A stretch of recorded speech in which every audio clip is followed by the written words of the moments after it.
Hello there, my name is Josie and you're listening to the Yoga Local podcast, or maybe you're watching. Welcome. I'm recording this from our studio here in Wellingborough, where we practice and teach yoga both online and in person. So wherever you're accessing us from, we welcome you. And this podcast is geared to the conversation of love.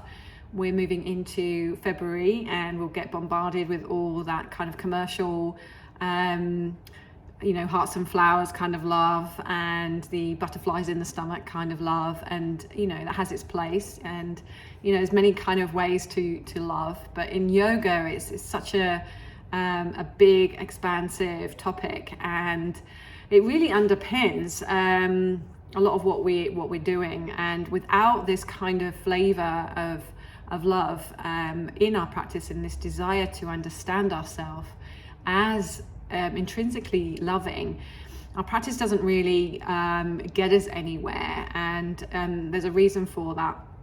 So the yogis will tell us that love is our inner GPS. It's drawing us in, it's pulling us into that most expansive version of who we are. And it's our mission as practitioners to uncoat and uncover, declutter, purify, remove the distractions that disconnect us from that real deep understanding of ourselves as essentially love in nature. And it's like unlocking the secret door to these more esoteric understandings of what it is to practice yoga. So unlocking these higher states of awareness and intuition, and all our kind of higher superpowers, which are accessed through the gateway of the heart, which gives us that capacity to then move and ascend into all the promises of yoga. So we need to kind of forget about measuring our prowess in yoga by our ability to be flexible and our ability to create feats of strength and endurance in a physical way, and instead start to ask the question, where is this practice taking me on my sacred journey in terms of my capacity to experience myself as love, as compassion. It's no secret to me that the heart chakra is located between the higher chakras, the higher energy centers, the throat center, the forehead center, and the crown chakra. They're kind of separated by the heart chakra, which is then in between the lower chakras, which are based at the root of the spine, the sacral and the pelvic region, and the solar plexus.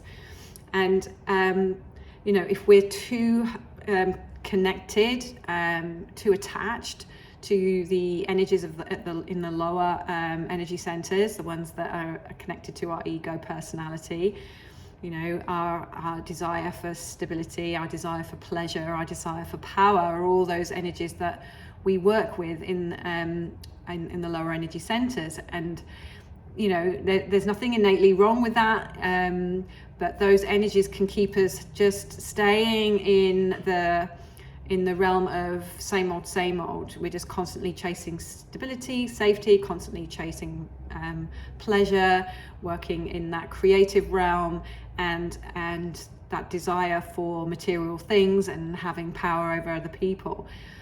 If we're just working in those energies, that's where our experience as a human will remain.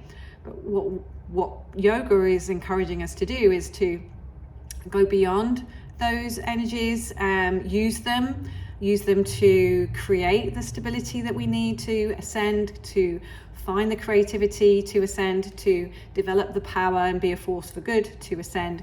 And then it's about, we're bringing all that energy up into the heart center, and because what happens in that pursuit of higher awareness, there's a lot of self-discovery involved, and we need to bring a certain element of self-love to the table. Otherwise, there's this real danger of becoming triggered by all the stuff, all the complaining of the body, all the complaining of the mind, all that past experience that prevents us from really feeling and being drawn into the truth of ourself as love. You know, we'll be so highly critical of ourselves. We'll doubt our capacity to be anything more than what we're currently experiencing. We'll be scared. There's a fear factor involved from moving from what we know to what we don't know. So when we're doing this deeper work, moving up the energetic ladder, so to speak, there's a lot of things that become uncovered, and like there is a real, again, danger that we'll just repack it and we'll put it back in its box and we'll not deal with it. And the practices of moving these energies up for being revealed in the heart center means that we can start to deal with them in a loving and compassionate way, move through them, you know, filter them out, let them go, acknowledge them, give some love to them. And that's how they lose their hold over us, right? They're binding. The lower energy centers are really binding us to just play small, be small, live out our life in a very ordinary way. And you know, the yoga tradition reminds us that we are extraordinary, right? Each and every single one of us are connected to divine source energy, and we have the potential for unlimited amounts of joy, bliss, contentment, freedom, wealth, abundance. And you know, it is really it's a real jump for us to go there, unless we have a system, unless we have the tools and the technology that are going to help us move beyond our stuff, offer these things to the heart center, for healing, for illuminating, for letting go, so that then we have this new unlock that gives us the access to go to climb further, and unlock our true voice, who we really are, when we've got rid of all of that noise, when we're more empowered with the energy of the heart. We can really lean into who we are. We can start to trust our intuition again, and all those kind of like more magical aspects of being human that we kind of sometimes just discredit or poo-poo as not real. But you know, none of us, I would argue, have any doubt that there's an intuitive part of who we are, and in a deeper knowing aspect to who we are.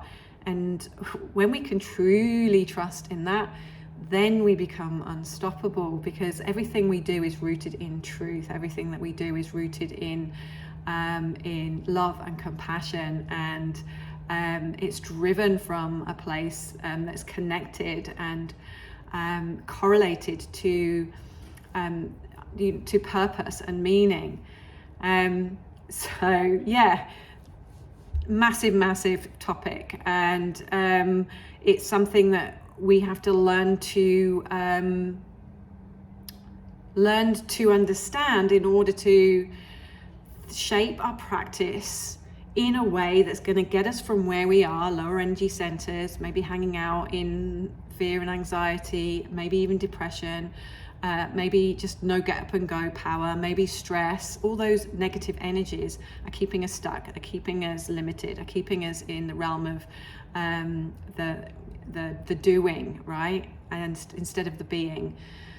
So love can be our tool and our secret weapon, secret unlock to accessing more expansive ideas of who we can be and what our potential is. So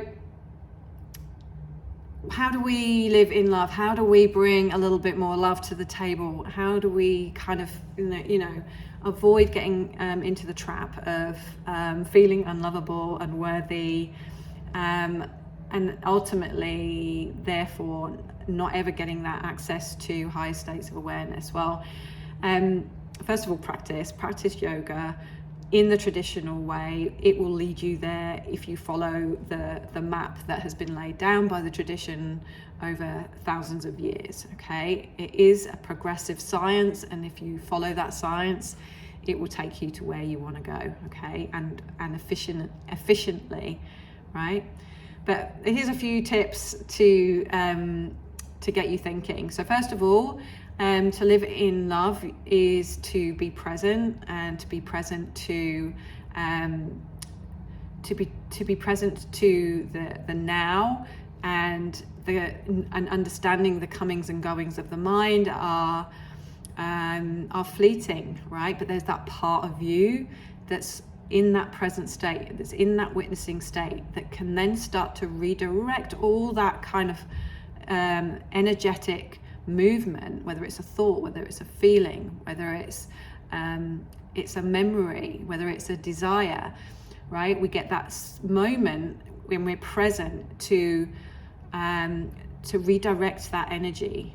And everything is energy, everything's expressing itself as energy across the movie screen of our mind. So it's learning how to master that energy and redirect it for something that's way more positive than what you're currently working with. So stay present, start to choose loving thoughts above others, and that might involve like looking at things from different perspectives. The tradition teaches that everyone's doing their best from the level of awareness that they're at. So, and a lot of us are either operating from love or fear, and sometimes when we look at something from someone else's perspective, we can maybe see that they may be operating from a level of fear, lower energy vibes, and they're doing their best from that point of view. And then if you start to layer that with a coating of love, you're going to be less triggered, less angry, less frustrated, less judgmental, right? So that's number 2. And then let love be the compass for your choices. Okay, so can we make decisions based on love rather than fear? And these are all practices that are not easy, and they take time, and they will make you question. So again, having time and space on a daily basis to come to your mat and be able to safely expose what needs to be exposed in order to move forward, and to just stop hanging out in lower grade energy and in lower grade vibes, then that's what our practice is there to do. And its consistency over time, I can't emphasize that enough, right? Transformation doesn't happen one and done. It happens by persistence and discipline and ritual, and like having the map, having the pathway laid out in front, and being able to trust in that pathway. Okay, so hopefully that's given you some understanding of why this concept of love in yoga is so important to the pursuit of growth. I would encourage you to dive deep into the rest of this blog. I've got some other practical tips on how you can deepen your practice with this goal of love in mind. And also bearing in mind that these are the strategies that we will be teaching at all times, but in certain months and themes we'll bring them up for a little bit more exposure. So all of these strategies, how we are overcoming negativity, what practices, what strategies, what postures, what breathing patterns help us to move through our negative thoughts, how we generate more positivity, how we increase our energy, and how we start to redirect those thoughts and feelings, and then the power, how we power up the energies towards the heart, and how our practices moving in that direction, moving up the the energy center, the center channel, which is the highway to the soul, and actively invoking and inviting these energies that are going to propel us forward in life and not hold us back. Prepare yourself for the journey. It's quite a ride, and we're here to support in that journey. It's an amazing practice. Yoga as a tradition is vast. There is so much to it.